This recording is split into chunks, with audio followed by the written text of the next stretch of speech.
So, you're an MWBE contractor. You've got the skills, the team, the drive.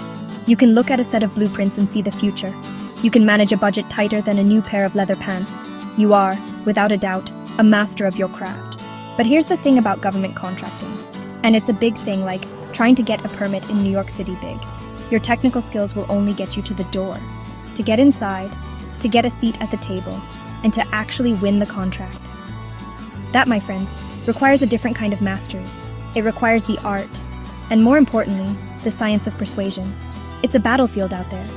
You're not just bidding against numbers on a spreadsheet. You're bidding against perceptions, relationships, and ingrained biases. It's like being the opening act for a huge rock band. You might be the most talented musician in the world, but if you can't win over the crowd, they're just going to be chanting for the headliner. Success in this game isn't just about being the best. It's about convincing the decision makers that you are the only choice. It's about turning your proposal from a stack of papers into an undeniable argument for your success. And how do you do that? Well, it's not magic, it's science. We're going to dive deep into some proven psychological strategies that can give you a serious edge. These aren't just good ideas I came up with while stuck in traffic. These are powerful, evidence-backed techniques straight from the brilliant book, Yes, 50 Scientifically Proven Ways to Be Persuasive. We're going to break down how to apply these principles specifically for you, the MWBE contractor, to help you build bridges, win trust, and secure those lucrative government contracts. So, grab a notepad because class is in session. Let's start with a fundamental human truth. We are all basically sheep. I know, you're a wolf, a lone eagle, a majestic lion. But honestly, when we're unsure, we look around to see what everyone else is doing. It's why there's always a line for one street food cart and not the one next to it, even if the food is identical. This is called social proof, and it's your secret weapon. When a government agency is deciding whether to trust you with a multi-million-dollar project, they are looking for reassurance. They want to know they aren't your first rodeo. You need to make it incredibly easy for them to see that other official, important people already trust you. This isn't about bragging. It's about strategically placing evidence. Your website, your proposal documents, your presentation decks, they should all be screaming with success stories. Don't just say you did a good job for the Department of Transportation. Show them. Get a powerful, glowing testimonial from the project manager there. Better yet, get it on video. Feature case studies that detail the problem, your brilliant solution, and the fantastic on-time, on-budget results. Think of it like a movie trailer for your past successes. You want the contracting officer to think, wow, if they were good enough for them, they must be good enough for us. And don't forget the power of association. Did you work with a major respected union? Highlight that partnership. Did a well-known community leader praise your work on a local project? Put that quote front and center. Every single endorsement, every logo from a satisfied client, every positive review you can gather is a piece of social proof. You are building a chorus of voices that all sing the same song. This contractor is reliable, professional, and delivers results. When the decision maker sees that chorus, it becomes much harder for them to say no, and much, much easier to say yes. Have you ever noticed how we automatically listen to someone in a uniform? A doctor in a white coat? A pilot in their full regalia? They command a certain respect before they even open their mouths. That, right there, is the principle of authority. People are hardwired to defer to credible experts. As an MWBE contractor, you need to wear your own uniform of expertise in every single interaction. You're not just a bidder, you are the authority on this project. The challenge is, you have to project that authority so clearly that it becomes an accepted fact in the minds of the decision makers. Your authority isn't just about what you know, it's about how you present what you know. It starts with the small things. Are your emails grammatically perfect and professionally formatted? Is your proposal document flawlessly designed and easy to read? When you show up to a meeting, are you dressed for business, projecting confidence and preparedness? These details aren't superficial. They are signals. They communicate that you are meticulous, you care about quality, and you respect the process and the people you're dealing with. Every interaction is an audition for the role of trusted expert. Beyond the presentation, you must showcase your credentials loud and proud. Don't bury your certifications on the last page of your appendix. Put them right up front. List your team's advanced degrees, specialized training, and years of collective experience. Talk about the complex technical challenges you've solved on past projects. When you speak, use the language of an expert, not with confusing jargon, but with a clear, confident command of the subject matter. When the contracting officer sees you not just as a contractor, but as a leading authority in your field, their perception shifts from, should we hire them, to how lucky are we to get them. People want what they can't have. It's a simple, powerful, and sometimes frustrating rule of human nature. It's why limited edition sneakers sell out in minutes and why we suddenly crave the one donut left in the box. This is the principle of scarcity. In the world of government contracting, where proposals can often look depressingly similar, scarcity is how you stand out. You need to frame your company not as just another bidder in a crowded field, but as a rare opportunity. The question you need to answer for the client is not, why should we pick you? But what will we lose if we don't pick you? So what makes you scarce? What is your unique value proposition? Maybe your firm holds a rare, highly specialized certification that none of your competitors have. Perhaps you have proprietary technology or a unique process that allows you to complete projects 20% faster without sacrificing quality. It could be your unparalleled experience in a very specific niche, like historical building restoration or green energy infrastructure for public facilities. Whatever it is, you need to identify it, hone it, and then shout it from the rooftops in your proposal. This isn't just a feature, it's your defining advantage. Once you've identified your unique selling point, you have to frame it as a benefit the client can't get anywhere else. Don't just say, we have X certification. Say, our X certification is held by only 3 firms in the state and it ensures we meet the highest possible standards for this type of complex project, mitigating your risk and guaranteeing a superior outcome. You are creating a fear of missing out, or FOMO, for the contracting officer. You are making them feel that if they go with another, more common firm, they will be settling for second best and missing out on the unique value that only you can provide. Imagine trying to push a giant boulder up a hill. Trying to do it all at once is nearly impossible. But if you can get it rolling, even just a little bit, the momentum helps you get it to the top.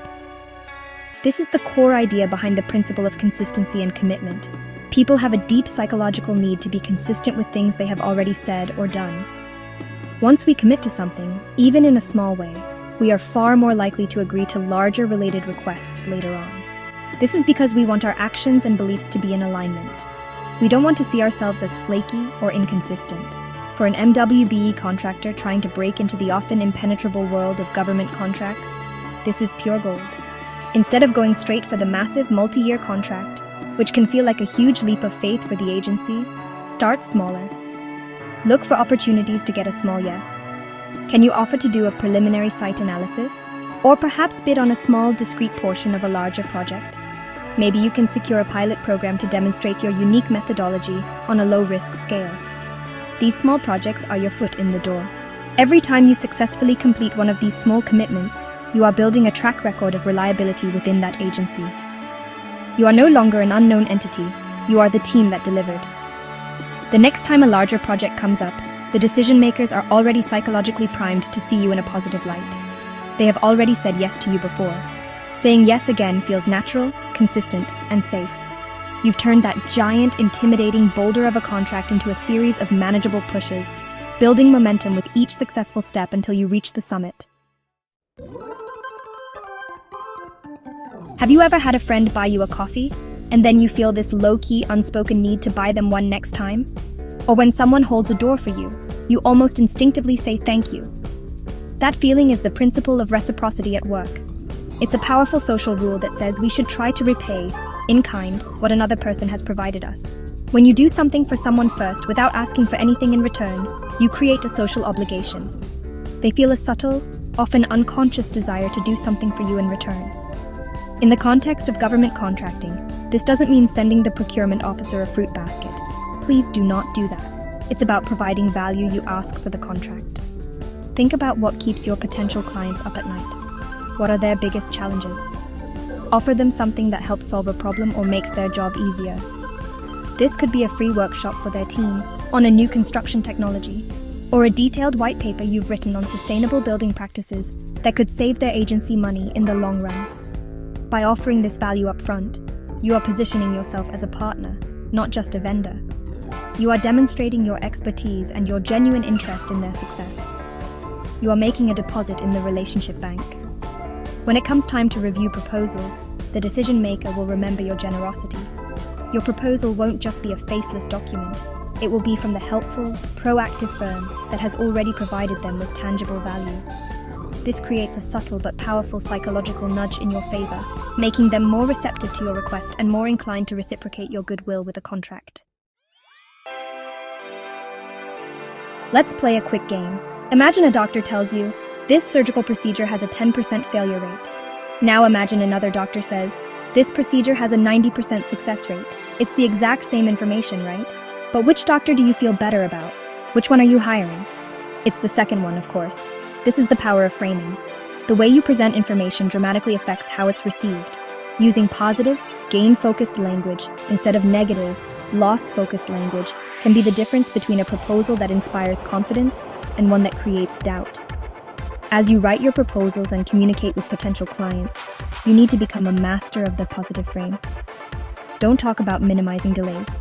Talk about ensuring an on-time delivery schedule. Don't say you'll avoid cost overruns. Say you will deliver the project within the allocated budget. It's not about hiding risks or being dishonest. It's about focusing on the desired outcomes and the positive results you will create. You are painting a picture of success and positioning your firm as the vehicle to get there. This extends to every part of your communication. Instead of saying, if we don't get this information, the project will be stalled. Try to keep the project moving forward smoothly. We'll need this information by Friday. The first one sounds like a threat. The second one sounds like collaborative teamwork.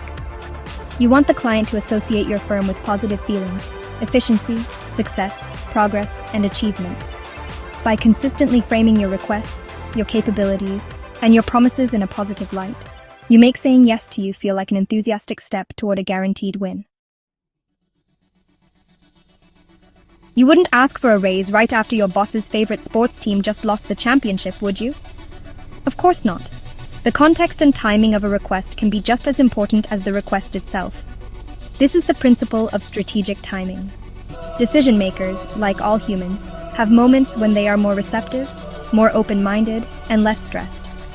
Your job is to identify these windows of opportunity and time your key communications to land during them. Presenting the most brilliant idea at the wrong moment is like planting a perfect seed in frozen ground. It just won't take root. Think about the rhythm of the government contracting cycle. When are the key decision makers likely to be overwhelmed? Probably in the days leading up to a major bid deadline. That is not the time to be peppering them with complex questions or trying to schedule a meeting. However, the period all bids have been submitted, while they are in the evaluation phase, can be a golden opportunity. A well-timed, concise follow-up email that politely reiterates your key value proposition or offers to clarify any points in your proposal can arrive at a moment when they are actively thinking about their decision and are more receptive to helpful input. Similarly, consider the project lulls. Is there a quiet period between the end of one fiscal year and the start of the next? That could be the perfect time to reach out and build relationships, offering your insights or sharing a relevant case study when they actually have the mental bandwidth to absorb it. Pay attention to industry news and agency announcements. Did they just announce a new 5-year infrastructure plan? That's your cue to get in front of them with your relevant expertise. By being strategic and empathetic about you communicate, you dramatically increase the chances that your message will be heard, understood, and acted upon. So there you have it. This isn't about manipulation or cheap tricks. This is about understanding human psychology and using it to communicate your value more effectively. From leveraging the power of social proof and establishing yourself as an undeniable authority, to creating a sense of scarcity and building commitment through small yeses, these strategies are your new toolkit. By giving value first, framing your message in the language of success, and choosing the perfect moment to make your move, you are stacking the deck in your favor. You are moving beyond just being a bidder on a list. Mastering these science-backed persuasion techniques will do more than just improve your proposals. It will transform them. You'll start turning more of those proposals into partnerships and more of those bids into wins. This is how you level the playing field. For every MWBE contractor out there who has the skill, the grit, and the determination, these principles are the missing piece of the puzzle. They will help you navigate the competitive, often confusing world of government contracting with newfound confidence and a clear strategic advantage. So I encourage you, don't just watch this video.